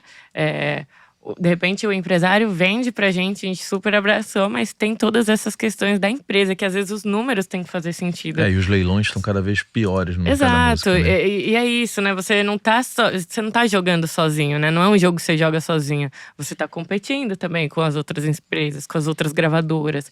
Então, tem todo esse jogo que rola também. Às vezes eu posso acreditar muito em um artista, mas aí tem tudo isso. Às vezes eu não consigo chegar numa oferta, né, que o competidor vai conseguir. E tá tudo certo, não é sempre que a gente ganha, né? Sim. E nessa hora que o relacionamento é importantíssimo. Às vezes, o cliente, se ele tiver uma visão estratégica de longo prazo, ele pode entender que ter uma pessoa leal brigando por ele pode ser muito mais valioso do que um cheque em branco, assim, sabe? Então, vai muito, a gente entende muitas vezes, igual a Mari falou, a gente não ganha sempre. O mercado é muito competitivo, muito inflacionado. Cada empresa tem seu objetivo. Algumas querem market share, outras querem charts, outras querem compensar algum gênero. Então, assim, não dá para você brigar sempre de igual para igual todas as vezes. E nessa hora, o relacionamento, a lealdade dos parceiros, a sua honestidade, colocar o seu time comprando a briga, às vezes é muito mais importante que um cheque em branco. E muito artista já percebeu isso, que nem sempre o dinheiro fala mais alto quando se trata de uma carreira de longo prazo. Ainda mais porque, o artista ser o menor, ou tá dentro de um casting que ele é mais um ali, às vezes é melhor você estar num lugar onde você é a prioridade, né? Tem Exato, isso também, Com né? certeza. E é isso que o Edu falou. Às vezes você constrói um relacionamento tão legal que, mesmo que a pessoa tenha que ter escolhido o cheque em branco, depois de um tempo ela vai voltar. Isso rola, a gente mantém a porta aberta, né? Então, assim, o mundo da música é muito pequeno. É competitivo e também é muito pequeno. Então, né, hoje o artista tá num lugar, mas ele tá em outro. Ou, às vezes, tem uma oportunidade de trabalhar junto, porque o artista que eu queria ali não tá comigo, mas tem um colega dele que tá. Então, a gente tem a oportunidade de fazer algum tipo de colaboração. Isso rola e é isso, tá tudo certo. No final das contas, você manter o bom relacionamento com o artista, depois que você já criou essa humanização, já criou esse relacionamento, aí é só arrumar um jeito de trabalhar junto. Se pensar na lógica do hit, assim, qual é a diferença do hit no funk e em como um hit acontece no sertanejo? Você consegue olhar e me dizer? Primeiro de tudo, o hit no sertanejo precisa de muito investimento. A rádio ainda é muito forte também, Muito né? forte, o sistema de shows deles é muito forte. Rádio, eles têm um ecossistema próprio, né? Então, assim, o sertanejo é uma indústria muito mais antiga e muito mais estruturada, que tem um ecossistema que não depende de nada, não depende de gravadora, não depende de mais nada além do ecossistema deles, assim. Então, existe um mercado muito competitivo. Você tem uma música sertaneja no top 20, no top 10, isso quer dizer que teve um trabalho enorme. Nada acontece por acaso no sertanejo. Algumas vezes sim, claro, tem um outlier ali, mas é muito raro isso acontecer. Ou seja, alguém sair do zero no orgânico e ir pro top 1 do sertanejo não é difícil, sem dinheiro. É difícil. Eu acho Acontece, que é difícil, né? Acontece. Às vezes você pode ter alguma coisa, mas assim, ele pode bater ali pra você sustentar. Aí entra o dinheiro, mas aí eles têm esse ecossistema dos shows também, então acontece de um jeito muito diferente, né? Acho que pro funk é um outro... Cara, eu tenho uma teoria que se dinheiro comprasse sucesso, ia ter 2.000 duplas sertanejas explodidas. E só tem, cara, não tem mais que 10, né? Então... Não, sim, porque, claro. cara, teve uma época ali que era muito dinheiro em muita dupla. Era muita dupla. E você vê, o dinheiro não comprou o sucesso de todas as duplas que tinham ônibus plotado, que tinham... Ficaram as boas, no fim das contas, ou as originais, ou as que foram mais estratégicas, né? As grandes duplas não são... Quantas tem? Gigantescas. Não são 50, 100, 200, 300. Não são, cara. Então o dinheiro, ele ajuda... Pra mim, o que de certa forma tá andando, né? Exato. Empurrar o que não tá andando não adianta, né, cara? Por isso que a palavra resiliência é tão forte dentro da indústria da música, né? Que não vai ser dinheiro, não vai ser um viral, não vai ser nada que vai sustentar a sua carreira em longo prazo. Você precisa continuar tentando, estudando, se reinventando, se conectando com pessoas novas, abrindo a cabeça para outros gêneros. Isso é o que vai te dar uma consistência e uma carreira sólida, né? Não só aquele hit que uma hora ele vai descer e não vai te deixar na mão se você não planejou isso de uma forma sólida de longo prazo. Concordo. E o trap? Me conta, você falou bastante do funk, vocês adentram o trap forte, né? Sim. Tanto apoiando conteúdo, festivais e Claro. artistas. Me conta um pouco como foi, deve ser um pouco a tua área, né? Também. O trap é diferente, assim, né, do funk. Porque o trap, ele tem um ecossistema que Qual é o ecossistema do trap, a diferença do funk? Aliás, Ele é mais lento, né? Não tem esse volume que a gente tem no funk. E ele se retroalimenta, porque o trap tem fãs que são muito fiéis, assim. O fã do trap, ele acompanha as notícias do artista. Ele consome, ele quer vestir as roupas que o artista usa. Então… ele é mais super fã do que Ele é o fã muito do mais funk. super fã. Ele é muito mais super fã. Pode ser uma bolha mais fechada, mas ele é muito super fã. Ele sabe o que o artista tá usando. Ele espera pra saber o que o artista vai lançar. Ele quer saber mais da vida do artista. E eles andam, assim, em gangues, assim, né? Tem tropas. São as tropas. Tem a tropa do Oruan, tem a gangue, enfim. E aí, em São Paulo tem também a galerinha que ouve o tipo de trap específico, que vai pra um lugar específico. Tem divergências de tropas, assim? Tem mais Rio-São Paulo, eu diria, assim, né? Mas em São Paulo acho que não. Mas A gente Rio, nunca São Paulo sabe tem. quando é folclórico, quando não é. Assim. Exato, Às vezes. É pode porque ser… eles se provocam em entrevista, né? Sim, tem isso. Tem. Mas eu acho que é mais Rio-São Paulo, assim. Sim.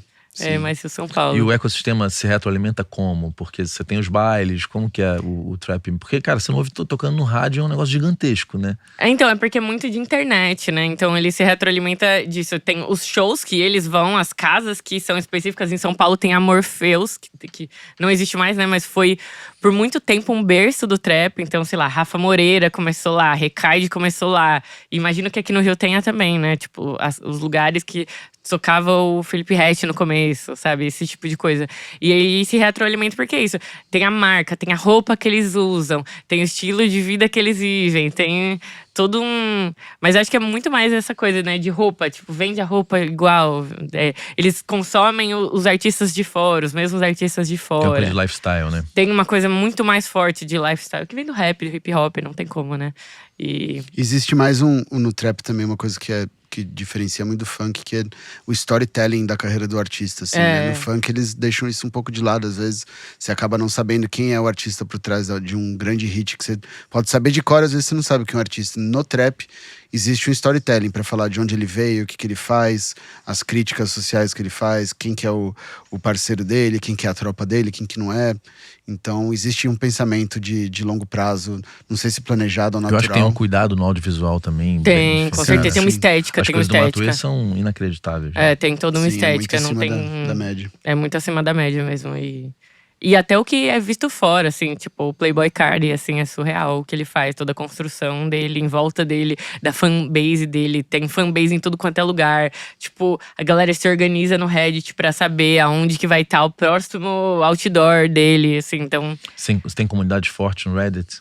No Reddit, no Discord, sim. É fortíssimo o trap, tá nesses lugares, assim, na De internet. formação de comunidade, né? Sim, e a geração Z é muito Você acha forte. que é assim. fomentado ou simplesmente é natural? Isso tá acontecendo? Eu acho que é muito natural, porque é um público muito Da jovem, coisa que às vezes não tem nem gravador olhando pra isso, assim. Tipo, recentemente que eu fui entrar num Discord de funk, inclusive, mas enfim, pra acompanhar, pra entender. E assim, um Discord que tem uns produtores, eles estão discutindo ali os gêneros, estão discutindo com produtores de fora, estão fazendo colaborações. Mas assim… Acho muito difícil que tenha outras pessoas olhando pra essas ferramentas, porque são ferramentas muito da geração Z. Não, eu falei sobre… Desculpa, eu acho que eu me expressei mal. Ah, tá. Desses artistas do trap terem essas comunidades tão organizadas e tão fortes, essa relação do artista com o fã ser mais próxima, coisa lifestyle, identificação. Se isso é algo que foi pensado e fomentado por esses artistas do trap, ou isso foi natural? Eu acho que isso foi natural pela forma que eles se organizam, né? O rap sempre teve muito isso, de Teve, tipo… sempre. Então, Racionais, né? É uma exato. seita, né, Sim. bicho? É uma Exato. seita, Racionais. Então, assim, sempre teve isso. E fora também, tipo, Costa Leste contra Costa Oeste. Sempre teve, né, as tropas, os bondes, as gangues. E assim… sempre teve isso. E aí, hoje no trap, eu acho que só evoluiu, assim. E basicamente, no final das contas, são pessoas que se identificaram que têm os mesmos gostos, né? Hoje, essa última geração do trap, é a galera que usa preto. Às vezes, hoje em dia, você anda na rua, você não sabe se é um gótico ou se é alguém que curte trap. Porque eles estão usando, tipo, a roupa toda preta, uma maquiagem diferente. Enfim, são pessoas que têm interesses em comum e elas se juntaram. E aí, de repente, tem um que é artista, mas o outro também é designer. E aí, hoje em dia, eu percebo que tem muito isso. É muito legal que nessas pequenas comunidades que estão se criando, estão acontecendo, todos eles se veem como artista. Então não é só o artista, o cara que tá cantando. Também é artista o cara que é designer, o cara que fez a capa, o cara que fez a roupa que ele tá usando. Também é artista. Também é artista. Então eles têm essa visão mais ampla, mais 360, de entender que todo o bonde ali que tá, né? Toda a galera que tá ali, todo mundo tem uma função e todo mundo é artista também. Então tem esse meio que respeito mútuo entre eles, entre a galera que tá andando junto. E aí acho que isso faz a galera se identificar mais. Às vezes a galera que tá na internet. Porque não necessariamente eu sou a pessoa talentosa que vai cantar, mas de repente eu sou a pessoa que tem o talento pra fazer uma roupa legal pra ele usar no show. Maneiro. O ciclo dessas músicas é um pouco mais longo em relação ao funk? É um pouco mais longo porque as pessoas são super fãs, né? É por isso que eu te perguntei. Tem muito mais super fã, né? Então as músicas duram mais tempo. E se lança menos música também, né? Sim. Não é um volume igual. E aqui no Rio em específico, além disso tudo que a Mari falou, tem um parceiro que é a Main Street, né? Que é o maior label de trap music do Brasil. Eles conseguem unir tudo isso, todos esses conceitos, a vontade de profissionalizar de uma forma que faz uma gestão muito sustentável e boa pro artista, assim. Então, Sim. é importante também ter essa visão artística, mas ter um parceiro, um gestor que organiza isso tudo muito, muito bonitinho, que não deixa ninguém se perder, que mantém o foco nas coisas, que ajuda nesse storytelling estético do artista, da carreira dele, para que fique por muito mais tempo, né? Não seja uma coisa muito de um ciclo de vida baixo, assim, né? Então é importante ter parceiros profissionalizados também junto com esse pessoal. E aí, putz, aí esquece. Aí é só tocar pra frente, E assim. acho que foi esse um dos principais sucessos, né, da Main Street, de conseguir identificar que existe essa galera, essa tropa, enfim, como quiserem falar, da forma que não seja pejorativa. E profissionalizar isso, ajudar a galera, os meninos a, tipo, gente, isso é muito legal, vamos se organizar, vamos fazer certinho, que sim, tem um potencial absurdo. Que foi esse trabalho que eles fizeram com o Cabelinho, com o Oruan, com o Chefinho agora, enfim. O Oruan gigante hoje, né? Me fala um pouco do case do Oruan lá com vocês.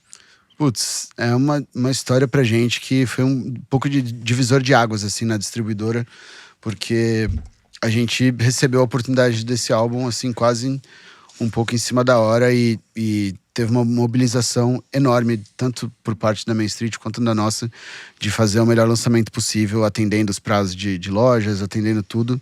E felizmente foi um álbum, assim, de conceito estético, de planejamento, de repertório, de participações, assim, impecável. É um álbum que tá batendo agora, como eu falei, 100 milhões de plays agora em 2, 3 meses no máximo. E foi um case pra gente, assim, porque a gente teve um produto que era a realidade de um artista que queria se expressar, e a gente pôde dar esse suporte pra ele de forma completa, assim, de trazer a realidade dele, de vender pras lojas, dar o suporte que precisava. E é um grande case, assim, a gente aposta muito no sucesso desse álbum de um grande longo prazo, assim, que talvez possa ser um álbum de um legado de que daqui 20, 30 anos as pessoas vão lembrar. Pô, o álbum Liberdade do Oruan foi um álbum que parou o Brasil, basicamente, pra ser divulgado, assim. Então, dá muito orgulho na gente ter podido contribuir com esse álbum, assim, porque foi bem intenso. Uma série de complexidades que, assim, pra gente foi desafiador, só que foi maravilhoso. A gente tá muito feliz com essa parceria com eles e, mais do que tudo, poder fazer o nosso papel de dar voz pro artista, pra ele poder colocar a música dele onde ele precisa. E é um álbum muito, muito legal, assim. Eu também, iniciando minha audição e meu gosto no trap, assim, acho que esse é o álbum que eu mais gostei de ouvir nos últimos anos, assim. Então, muito legal essa experiência com eles. Você acha que os álbuns voltaram pra ficar? Porque a gente tá começando a ouvir falar mais de álbuns sendo No trap lançados, tem né? bastante. No trap tem bastante. Eu acho que, como o Edu tava falando, eu acho que faz parte da construção da carreira do artista. Porque, beleza, você lança um single, que é um hit. E aí você precisa contar uma história, né? Com um single, você não vai conseguir contar uma história como um todo. E é uma coisa que isso eu falo sempre pros artistas. Cara, se você quer contar uma história e se você tá nesse momento, isso é muito importante pra você não queimar a música, E se né? você tem uma história pra contar Se também, você tem né? uma história pra contar, claro, o álbum é o que você vai conseguir contar essa história. E aí você consegue, de repente, passar por fases, passar por momentos, colocar pessoas que fazem sentido pra você, pra sua carreira, pros seus fãs. Então, no álbum, você consegue contar uma história mais consolidada. E até a gente tem visto isso no funk também, né? Porque é onde, querendo ou não, o artista consegue se expressar de uma forma melhor, mostrar como ele é. E eu percebo que agora os artistas do funk, principalmente desse rasteiro consciente, eles têm trazido um pouco mais isso de querer um pouco isso do trap, né? De contar uma história, de ter uma estética específica. Acho que o Iggy hoje é a maior referência disso. Ele tem álbuns que trazem uma história. Tem as parcerias dele ali que fazem sentido. O Rariel também, enfim. E é isso, no álbum você consegue contar uma história. Acho que essa questão do álbum voltou pra ficar, assim. Não E dá algo- mais só pra ficar no single. O algo próprio que as João, né? O DSPs João veio gostam com um também. baita álbum, né? Você É. vê, olha o tamanho do João, né, cara? Pois é. Absurdo. É algo que as DSPs gostam também, assim. É importante pensar que existem os fãs, existem os curadores também, né? Que gostam de saber que esse artista tem uma história pra contar, que tá pensando no longo prazo, assim. Então isso ajuda muito na hora de divulgar, de fazer pitching, essas coisas todas. O quanto você puder trazer da sua carreira, da sua realidade, pensando no médio e longo prazo, isso vai te ajudar de todas as formas, assim. Os artistas ficam querendo atalhos, né? Existe o pitch imperfeito. O que é o pitch imperfeito pra você, Mari?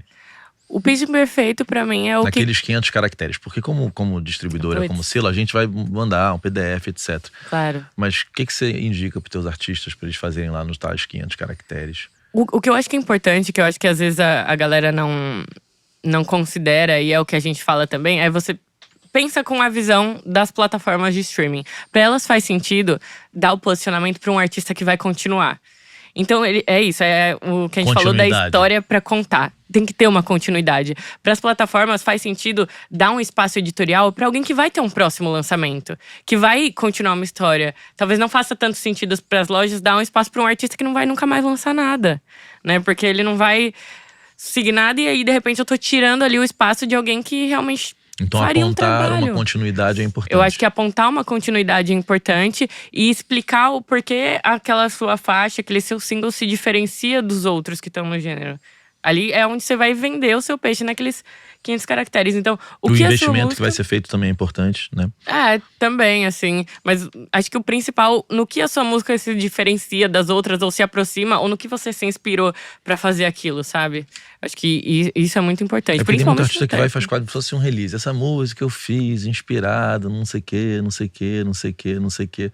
E não é um release de imprensa, né? É uma outra não, coisa, é né? uma É uma venda comercial, no fim das Uma contas. venda né? comercial. Se você tem alguma colocação a fazer, Não, eu ressoo muito o que a Mari falou. Eu adicionaria também que ter um carinho especial com a parte estética do álbum todo, assim, sabe? Pensar, igual a Mari falou, na parte gráfica, na direção de arte, qual clipe, qual imagem audiovisual você vai colocar, se você vai ter uma paleta para esse lançamento, sabe? Então, assim, você pode construir um produto de valor agregado que não só as DSPs vão gostar, mas um Latin Grammy da vida vai gostar. Isso. O Latin Grammy vai olhar pra isso e falar, cara, esse negócio é conceitual. Ele pensou na paleta vinho, ele pensou nos 2 clipes desse single com storytelling, a capa é feita por um artista gráfico legal. Acho que se você juntar essas duas coisas, trazer essa visão de longo prazo com um produto conceitual, já é um caminho muito bom para ter suporte. Como você falou, não há garantias, mas há como mitigar o risco de fracasso fazendo essas coisas todas bonitinhas. É que a gente tem que pensar no lado das plataformas, porque, sei lá, 150 mil músicas saindo todos os dias. Exato. Com certeza muita gente nem é músico, é gente que, né, porque ficou fácil subir música. Então muita gente que sobe. Eu sei que eu tenho amigo meu advogado que sobe música, é amigo meu do mercado financeiro que sobe música, amigo meu que, sei lá, faz qualquer coisa, que tem aquela banda dos amigos da faculdade que sobe música. Então é muita música subida por gente que não leva isso profissionalmente, né? Exato. Então é importante que a DSP saiba que você é um artista, que tem uma carreira, que tá tocando, que tá fazendo show, que tá construindo carreira, né? Exato. Exatamente. Do Chefinho, que tem alguma... Tipo, eu fico muito curioso com o que tem nesses cases que possam ser replicáveis. Mas é difícil achar como replicar, né? Eu acho que, assim, é muito difícil replicar, porque é até uma conversa que a gente tava tendo com a galera da Main Street também, que, assim, você pode ter todos os recursos do mundo, mas depende muito da vontade do artista. E do Chefinho a gente tem cada vez mais visto a colaboração dele dentro dos projetos. Isso é muito legal por exemplo, trabalhar o pré-save, que a galera, nossa, às vezes uma coisa que a galera abomina, assim, né? Você fala com um artista independente, sei lá, de repente do trap, e a galera fala, meu Deus, que eu nunca vou ficar postando isso. Mas a gente tem visto o Chefinho colaborar, sabe? Trabalhar um 360, trabalhar todas as redes, trabalhar a linguagem, como o Edu falou, assim, vai lançar um álbum, tem uma estética que ele vai seguir em todas as redes sociais por um período de tempo pra anunciar aquele álbum. Isso eu acho que a gente tem visto muito no Chefinho, né? A vontade dele de trabalhar e de fazer as coisas acontecerem. Acho que isso é o que precisa ser replicado no artista. Porque não adianta, eu posso vir com um caminhão de dinheiro. Se o artista não quiser trabalhar, gente, vai ser muito difícil fazer alguma coisa. Quando o Oran teve aquela prisão e ele lança o álbum, aquilo ali, cara, só se falava disso na internet, cara. Era assim, a minha mãe, os meus amigos mais novos, mais velhos, só todo mundo, será que é marketing? Não foi? Foi mais... Cara, só dessa história existir, olha a visibilidade gratuita que esse cara ganhou, né?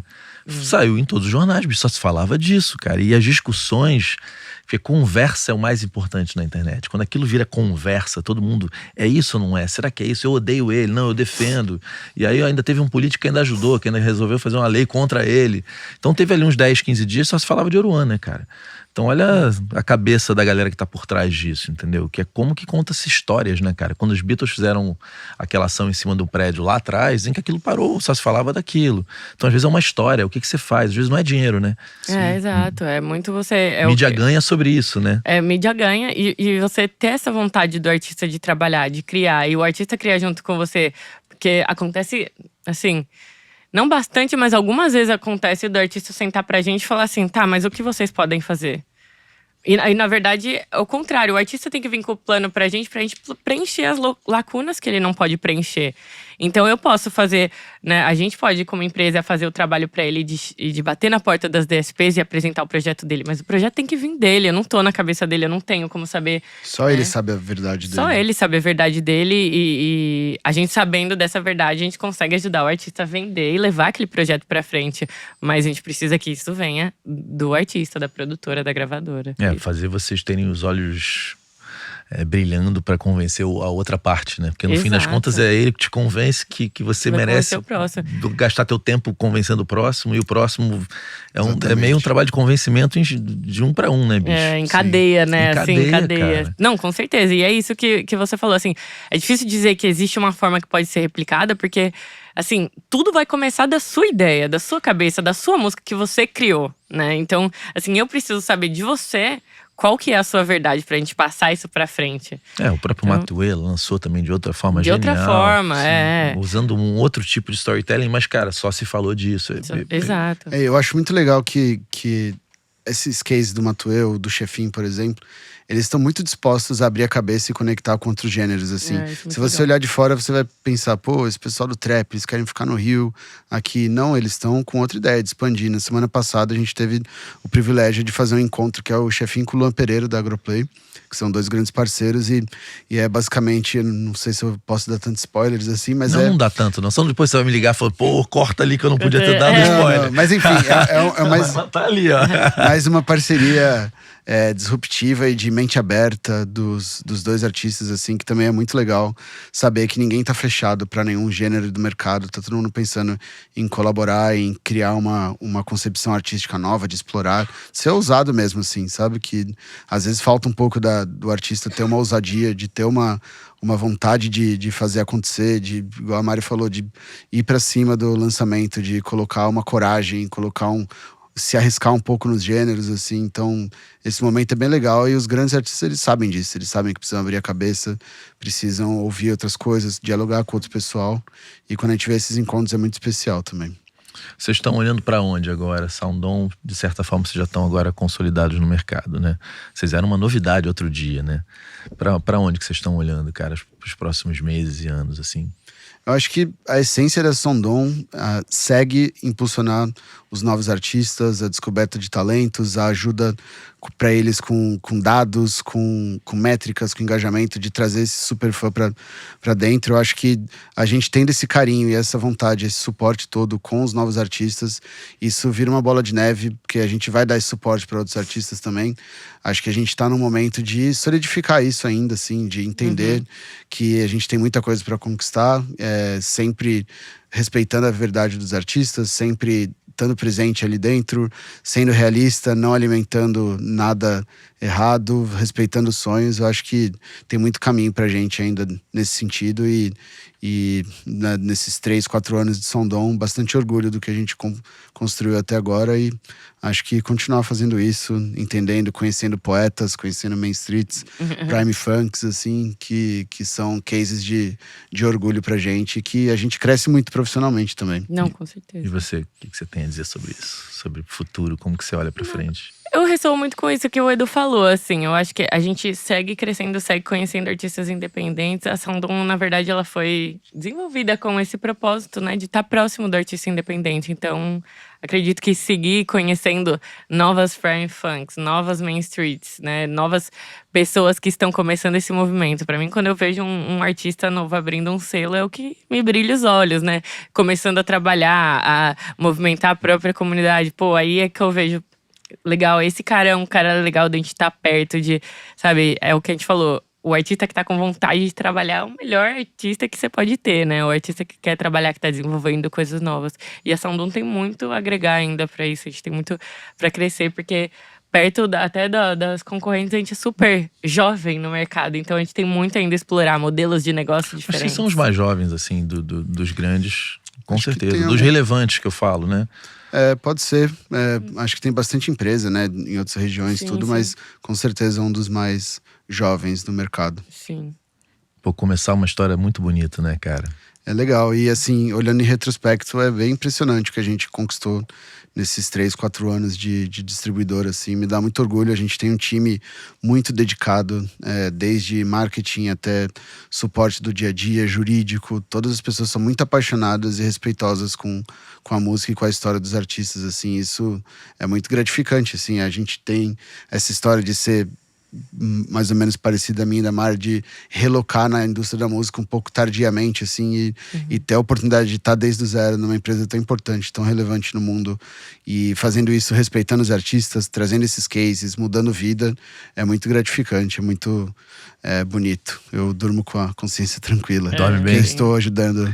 Vem a cá, nossa vocês música. são bem jovens, né? Mas assim, se eu pudesse dar um conselho pra você, assim, com o que você sabe hoje, até onde você chegou, lá pro molequinho novinho lá, que eu vi a Rox, teria um conselho pra dar, pra ajudar, que poderia ajudar ele a chegar onde ele quer chegar?